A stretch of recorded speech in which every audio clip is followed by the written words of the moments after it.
साँचों में जिला जवार में बहाला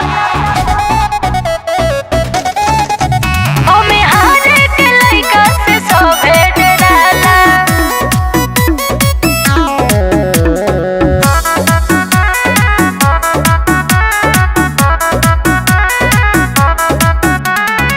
जे भी देखैलस हमसे गुंडा कर ओके पिए पड़ल दूध संग हरदी। अच्छा बुझाइल? हाँ हो। जे भी देखैलस हमसे गुंडा कर दी ओके पिए पड़ल दूध संग हरदी।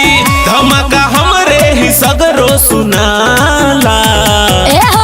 का हो? साँचों में जिला जवार में बहाला भूमि हारे के लइका से सोभे डराला। साँचों में जिला जवार में बहाला भूमि हारे के लइका से सोभे डराला।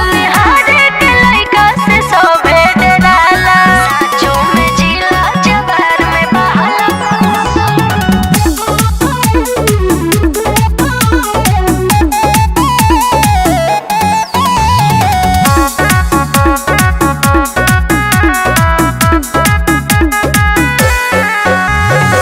शुरुए से जुड़ल बा कांटा से नाता। अच्छा गंगा जले हल कटैलो कर पाता। जानता नहीं तो से सोभे खौफ खाता। दूसरा के भय तो आरा नहीं भाता। शुरुए से जुड़ल बा कांटा से नाता।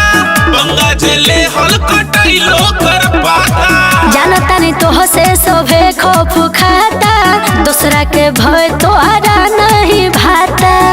आज तक पड़ल ना केहू पाला।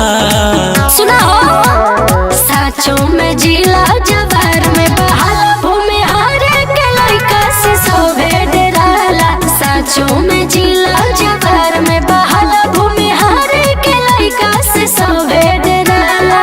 हारे के लइका से सोभे डराला। साँचों में जिला जवार में बहाला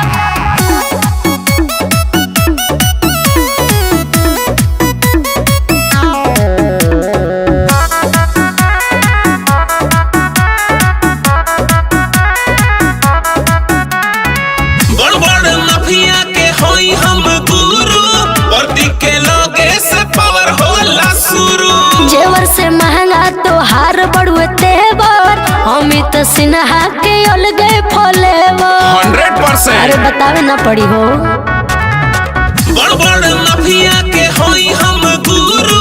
वर्दी के लोगे से पावर होला शुरू। जेवर से महंगा तो हार बढ़ुए तेवर। अमित सिन्हा के अलगे फलेवर। मरनी के तनन के मुंह पताला।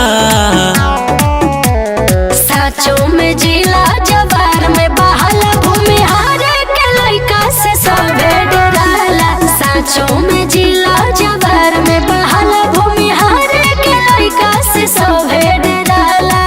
अरे भूमिहारे से कोनो आइले बचल बका। साँचों में जिला जवार में